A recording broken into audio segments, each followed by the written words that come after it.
विद्या किसे कहते हैं?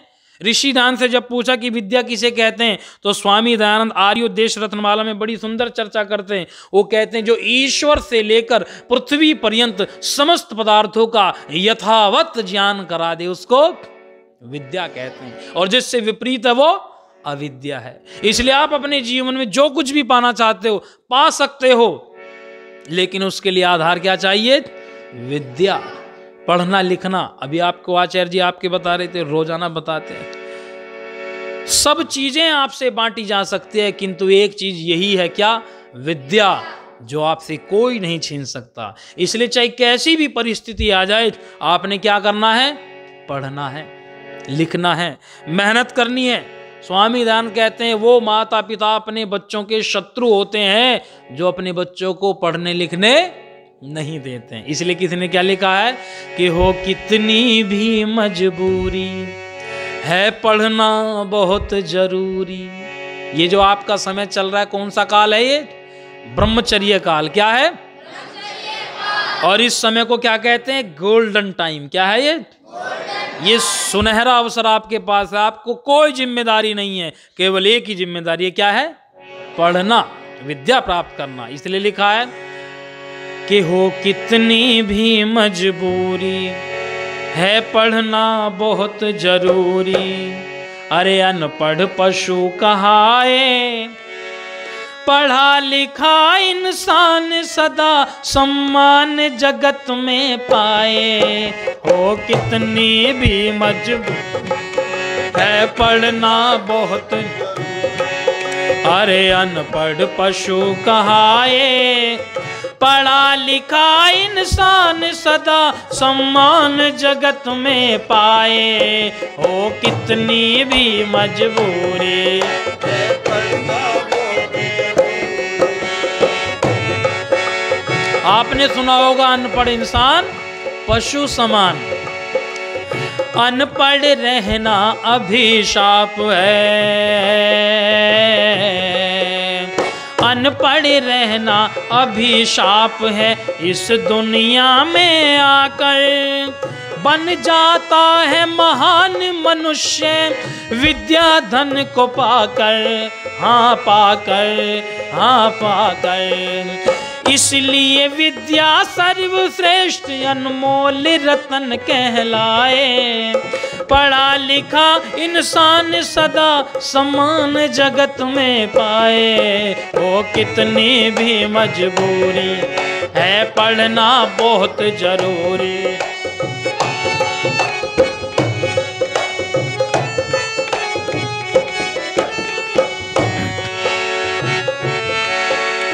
जो नर वंचित विद्या से, जो नर वंचित विद्या से वो भाग्यहीन होता है। जो नर वंचित विद्या से वो भाग्यहीन होता है। सपने में भी सुखी नहीं सदा पराधीन होता है, होता है, होता है। जीवन पथ पर,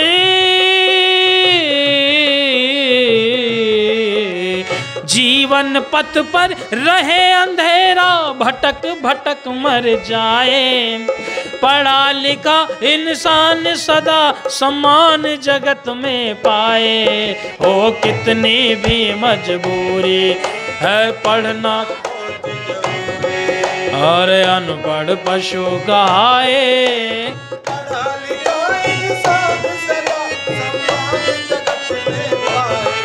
हो कितनी भी मजबूरी। अच्छा बच्चों, एक बात बताओ, आपके पास में 10 रुपए हैं। कितने हैं? 10। आपके मित्र को आवश्यकता पड़ी और उसके पास भी 10 थे, लेकिन कहीं उसे आवश्यकता पड़ी तो उसने आपसे 5 रुपए मांगे, आपने उनको दे दिए। आपके पास कितने बचे? उसके पास कितने हो गए? उसके पास बढ़े या घटे? और आपके पास घटे। लेकिन आप 2 अच्छी बातें जानते हैं और 2 अच्छी बातें आपका मित्र जानता है, लेकिन वो अच्छी बातें नहीं जानता जो आप जानते हैं, और आप वो नहीं जानते जो वो जानता है। समझ में आ रहा है? आपने अपनी दोनों बातें उसको दे दी, बता दी, और उसने दोनों आपको बता दी। आपके पास कितने अच्छे विचार हो गए और उनके पास घटे या बढ़े? भाई यही अंतर है। इसको जितना घिसते हैं, जितना बताते हैं, जितना अभ्यास करते हैं, जितना प्रचार करते हैं, ये उतनी ही बढ़ती चली जाती है। और जितना इसको दबाते हैं, छुपाते हैं, लोगों को नहीं बताते, उतना ही घटती चली जाती है। इसलिए क्या करना? खर्च करो तो बढ़ती है विद्या,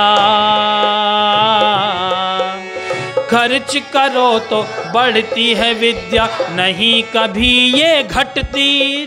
खर्च करो तो बढ़ती है विद्या, नहीं कभी। चुरा सके ना चोर इसे, ये नहीं किसी पर बटती, नहीं बटती, नहीं बटती। अग्नि जला नहीं सकती,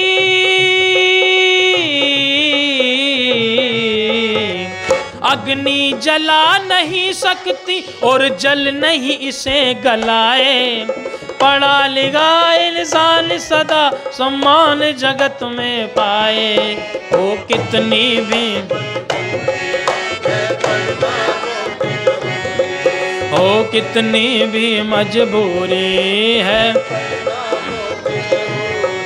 जब आप विदेश में जाते हैं तो ध्यान रखना, आपका सच्चा साथी कौन होता है? विद्या ही आपका सच्चा धन है। भले आपके पास में पैसे ना हो, संपत्ति ना हो, एक बार के लिए चलेगा, लेकिन अगर आपके पास में विद्या है तो आप वो सब प्राप्त कर सकते हो जो आपके पास में नहीं है। महात्मा चाणक्य कहते हैं, ईश्वर से प्रार्थना करते हो, हे भगवान आप मुझसे मेरी धन दौलत ले लेना, मेरा राजपाट भी सब कुछ ले लेना चाहे मुझसे, लेकिन प्यारे प्रभु मेरे से मेरी बुद्धि मत छीनना, मुझे मेरी बुद्धि देते रहना, प्रज्ञा मेधा बुद्धि मुझे देना, क्योंकि अगर ये बुद्धि रहेगी तो इस बुद्धि के बल पर इन सभी चीजों को मैं पुनः प्राप्त कर सकता हूं, लेकिन अगर बुद्धि गई तो सब कुछ चला गया। इसलिए लिखा है,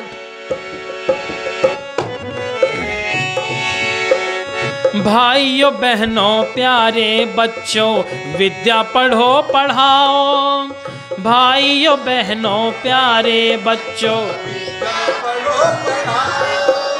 विद्या पढ़कर आगे बढ़कर जीवन सुखी बनाओ, हाँ बनाओ, सुखी बनाओ। गाओ प्रेम से संत राम प्रेमी ने भजन सुनाए, गाओ प्रेम से संत राम प्रेमी ने भजन बनाए। पढ़ा लिखा इंसान सदा सम्मान जगत में पाए, हो कितनी भी मजबूरी है पढ़ना बहुत जरूरी, अरे अनपढ़ पशु कहाए।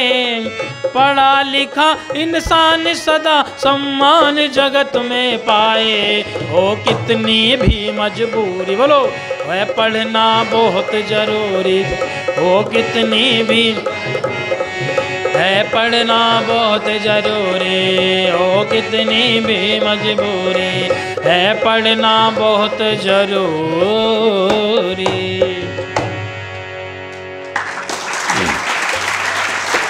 इस विद्या की बड़ी कीमत है, ध्यान रखना।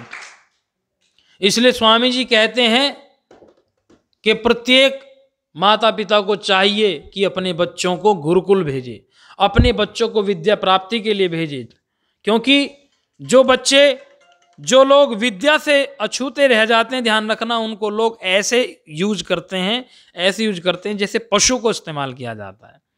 आपने सुना होगा पहले जमाने में लोग थोड़े कम पढ़े लिखे होते थे तो क्या किया, जैसे दुकान पर गए, आचार्य जी जानते हैं उनके समय की बातें हैं, लाला जी से नमक लेने गए, कितने का नमक? 2 रुपये का। 2 रुपये का नमक लिया और लेकर के आ गए, उधारी लेकर के आए, लाला जी ने खाते में लिख दिया। खाते में लिखा क्या? 2 रुपये का नमक, और नमक 2 रुपये का बराबर 4 रुपये। अब ये पैसे देने के लिए आए, लाला जी कितने पैसे हो गए? बोले 4 रुपये हो गए तुम्हारे। बोले कैसे? बोले देखो खाते में लिखे हुए हैं, खाते में। बोले पढ़ो, कितना ले? 2 रुपये नमक, और नमक 2 रुपये का मिलाकर 4 रुपये। और वो पढ़ा लिखा होता तो कुछ कहता। सामान लिया कितने का? 2 रुपये, और देने कितने पड़े? और उसे पता भी नहीं है कि मैं फालतू दे रहा हूं। कमाल की बात है, उसको लूटा जा रहा है और उसे पता भी नहीं कि मैं लूट रहा हूं, और ये तो छोटा सा उदाहरण दिया, लोगों की जमीन वर्षों तक जमींदारों ने हथियाई, पूरी उम्र उनकी लगान देने में, उस जमीन का पैसा देने में चली गई, ब्याज ही पूरा नहीं हुआ, जमीन का मूल ज्यों का तू बचा रहा था। आपने एक फिल्म भी देखी होगी, मिस्टर इंडिया। मिस्टर इंडिया कौन सी हो, माता जो मदर इंडिया, बहुत पुरानी मूवी है। उसमें इस दृश्य को दर्शाया गया कि एक व्यक्ति जब अनपढ़ होता है तो उस अनपढ़ को लाला लोग, जमींदार लोग, पहले लोग कितना लूटते थे। बाप दादा चले गए, हम कमाते कमाते चले गए, लेकिन क्या था, पूरी मेहनत करके फसल उगाई जाती थी और उसका हमें पेट पूरा भी नहीं भर पाता था, इतना ही अन्न दिया जाता था, बाकी सब लाला लोग ले जाते थे। किस कारण से? अविद्या के कारण। भीष्म पितामह मृत्यु शैया पर है तो युधिष्ठिर महाराज उनसे प्रश्न पूछते हैं। क्या पूछते हैं कि पितामह मुझे बताइए संसार में दुख का कारण क्या है। क्या पूछा? पितामह आप हमें बताइए कि संसार में दुख का कारण क्या है। तो पितामह ने कहा, बोले मैं तो संसार में दुख के क्या मानता हूं, 2 कारण मानता हूं। कितने बताए उन्होंने? 2 कारण मानता हूं। एक तो बताया उन्होंने अविद्या और एक बताई गरीबी। बोले जो व्यक्ति अविद्या में डूबा हुआ है वो भी कभी सुखी नहीं हो सकता, और जो व्यक्ति गरीब है वो भी कभी सुखी नहीं हो सकता। ये बातें उन्होंने कही, क्योंकि जो गरीब होता है वो अच्छा माना जाता है, सुखी है क्या? नहीं होता। लेकिन जब यही प्रश्न स्वामी दयानंद से पूछा कि स्वामी जी संसार में व्यक्ति दुखी है तो दुख का क्या कारण है, तो स्वामी दयानंद कहते हैं मैं तो दुख का एक ही कारण मानता हूं, और वो क्या है? अविद्या। क्या है? इसलिए स्वामी जी ने डंके की चोट पर एक नियम बनाया और क्या लिखा? अविद्या का नाश और विद्या की वृद्धि करनी चाहिए। आप गरीब पैदा हुए हैं तो ये आपका कोई पूर्व जन्म का कर्म हो सकता है, लेकिन आप गरीब मर रहे हैं ये आपका दोष है इसी जन्म का, ध्यान रखना। क्यों? आप अपनी मेहनत से पढ़ लिख करके, विद्या प्राप्त करके, योग्यता अर्जित करके आप गरीबी को दूर कर सकते थे, लेकिन आप अविद्या में डूबे हुए इसलिए आप कुछ नहीं कर सकते। कैसे जीवन जिया जाता है, क्या खाना क्या नहीं पीना है, ये चीजें सब कौन बताता है? विद्या हमें बताती। विद्या के प्रकाश में जब हम आते हैं तब हमें पता चलता है। लेकिन आजकल जो पढ़ रहे हैं लोग, ध्यान रखना, वो विद्या नहीं है, इस बात को ध्यान रखना। बड़ी बड़ी डिग्री ले लेना, गणित का ज्ञान हो जाना, साइंस का ज्ञान हो जाना, भौतिकी पढ़ लेना, केमिस्ट्री साइंस आदि पढ़ लेना, अगर ये आपने पढ़ा है तो आप सोचे विद्यावान हो गए। नहीं, आप साक्षर हैं केवल। अक्षरों का ज्ञान हो जाना क्या कहलाता है? साक्षर। और साक्षर का उल्टा क्या कहते हैं? बोले राक्षस है। क्यों? पढ़े लिखे लेकिन बड़ों का आदर करना नहीं आया, अपने माता पिता का आदर करना नहीं आया। जिस माता पिता ने खून पसीना कमाकर मेहनत करके तुम्हें पढ़ाया लिखाया, जिन आचार्यों ने अपनी पूर्ण विद्या तुम पर न्योछावर कर दी और आज तुम योग्य हो गए, तो विदेश में जाकर के बस गए या शहरों में जाकर के बस गए। आचार्य मिलते तो नमस्ते तक नहीं करते, माता पिता को देखने तक नहीं जाते, उनको उल्टा सीधा बोलते हैं। तो आप राक्षस बने या नहीं बने साक्षर होकर के? बोलो। विद्या क्या सिखाती है? विद्यावान जो हो जाता है वो विनयशील हो जाता है, उसमें विनय आ जाती है। क्या आ जाती है? विनय आ जाती है, उसमें सरलता आ जाती है। वो कैसा हो जाता है? आत्मनः प्रतिकूलानि परेशान न समाचरित। जैसा सुख दुख मेरी आत्मा को होता है ऐसा ही दूसरों की आत्मा को होता है। जो व्यक्ति ये सोचता हो कि जैसा सुख दुख मुझे होगा ऐसा ही दूसरों को होता है, तो बताओ वो कभी मुर्गा खाएगा? वो कभी अंडे खाएगा?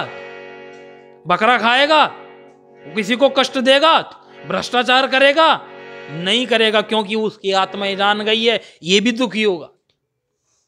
ये जीवन जीने की कला हमें विद्या सिखाती है प्यारे बच्चों। इसलिए आपका समय गोल्डन टाइम चल रहा है, एक भी क्षण आपका व्यर्थ ना जाए। पूरी मेहनत करके आप विद्या को प्राप्त करो, जितना योग्यता बढ़ा सकते हो।